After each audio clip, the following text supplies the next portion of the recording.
ये घटना है 28 फरवरी 2026 की सुबह करीब 6 बजे। मिडिल ईस्ट में इजराइल से करीब 200 फाइटर जेट्स ईरान की ओर रवाना होते हैं, जो ईरान की ओर करीब 1600 किलोमीटर की दूरी तय करने के बाद ईरान के तेहरान में पहुंचते हैं। तेहरान में सुबह करीब 9:40 पर उन फाइटर जेट्स में से F-35 आदि और F-15 राम और F-16 सुफा ने तेहरान में आयतुल्ला खामेनेई की परिसर पर हमला करते हुए 30 सेकंड्स में करीब 30 मिसाइलें दागी, जिसके परिणाम स्वरूप आयतुल्ला खामेनेई जो ईरान का सुप्रीम लीडर थे, उनकी मृत्यु हुई और उनकी सिक्योरिटी के लिए तैनात 48 कमांडर्स वहां पर मौजूद थे, उनकी भी मृत्यु हो गई। इसके अलावा ईरान में 500 से अधिक सैन्य ठिकानों पर करीब 1200 से अधिक मिसाइलें दागी गईं और एयर स्ट्राइक किए गए, जिससे ईरान में तबाही और बहुत से लोगों की मृत्यु हो गई। और कई मीडिया रिपोर्ट्स के मुताबिक इस हमले को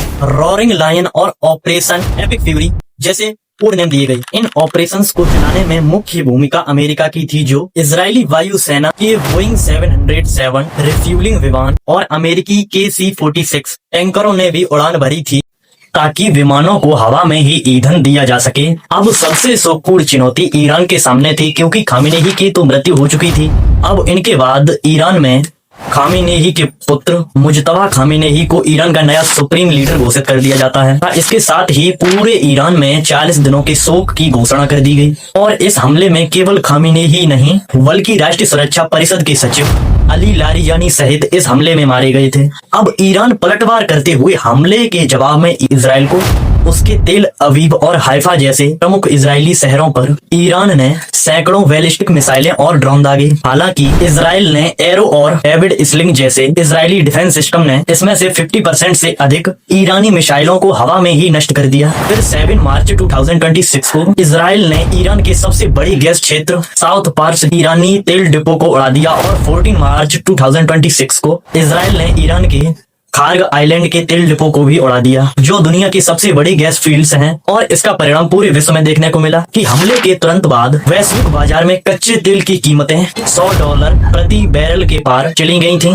21 मार्च 2026 को इजराइल ने ऑपरेशन फिलिस लाइन शुरू किया। इसका मकसद है कि ईरान के भूमिगत परमाणु केंद्रों, अंडरग्राउंड न्यूक्लियर साइट्स को पूरी तरह से नष्ट करना है। 22 मार्च 2026 को ईरान के नए नेता, ईरान के नए सुप्रीम लीडर खामेनेई के बेटे मुजतबा खामेनेई ने पहली बार एक सार्वजनिक संदेश जारी किया, जिसमें ये इस्लाम के अस्तित्व की लड़ाई बताई। इसी दिन ईरान ने इराक में स्थित अमेरिकी बेस पर 50 से अधिक कामिकेज ड्रोन दागे। फिर हमारी कहानी आती है 23 मार्च 2026 को। दुनिया में सबसे बड़ा संकट, LPG गैस और तेल का महासंकट, समुद्री मार्ग स्ट्रेट ऑफ हॉर्मुज पूरी तरह से युद्ध क्षेत्र बन चुके थे। भारत सहित कई एशियाई देशों में कॉमर्शियल गैसों की लगभग 30% कटौती कर दी गई। कच्चे तेल की कीमतें लगभग $115 प्रति बैरल तक पहुंच गईं। 24 मार्च 2026 इजरायली सेना IDF ने दावा किया कि उन्होंने तेहरान के बाहरी इलाकों में स्थित मिसाइल की फैक्ट्रियों को पूरी तरह मलबे में बदल दिया है। और रूस और चीन ने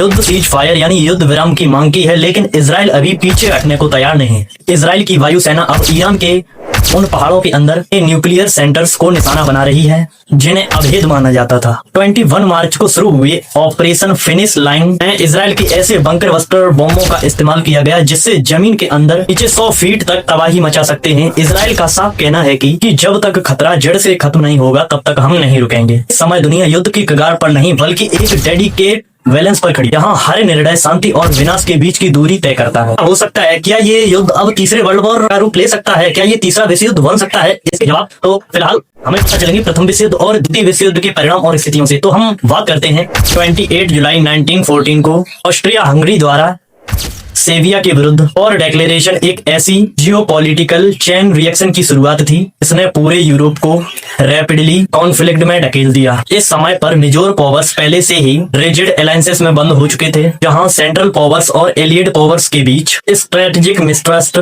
और मिलिट्री मोबिलाइजेशन लगातार बढ़ रहा है। जर्मनी ऑस्ट्रिया और हंगरी के साथ खड़ा हुआ, क्योंकि ब्रिटेन, फ्रांस और रसिया ने अपोजिंग साइड्स ज्वाइन कर ली। इस तरह एक रीजनल डिस्प्यूट एक ग्लोबल वॉर में चेंज हो गया। गया। 1914 और 1918 के बीच यह युद्ध एक फ्रेंच वॉरफेयर में बदल गया, जहां लाखों सैनिक लंबे समय तक एक ही जगह पर खड़े रहते थे। इस युद्ध में भारी जान मान का नुकसान हुआ था और कई देशों में इकोनॉमी पूरी तरह से कमजोर हो गई। 11 नवंबर 1918 को आर्मिस्टिस साइन हुआ और युद्ध समाप्त हो गया, लेकिन जो कंडीशंस बनी उन्होंने आगे कॉन्फ्लिक्ट की नींव रख दी। अब इसी के साथ शुरू होता है द्वितीय विश्व युद्ध या सेकेंड वर्ल्ड वॉर। 1 सितंबर 1939 जर्मनी ने पोलैंड पर अटैक किया। इसके बाद ब्रिटेन और फ्रांस ने जर्मनी के खिलाफ वॉर डिक्लेयर कर दिया। इस युद्ध में जर्मनी, इटली और जापान एक तरफ थे, जबकि ब्रिटेन और सोवियत यूनियन तथा इसके बाद यूनाइटेड स्टेट बाद में शामिल हुए। वर्ल्ड वॉर 2 में मॉडर्न वेपन्स, एयर अटैक्स और लार्ज स्केल मिलिट्री का इस्तेमाल हुआ, जिसके कारण यह युद्ध पहले से भी खतरनाक हो गया। 6 अगस्त 1945 और 9 अगस्त 1945 को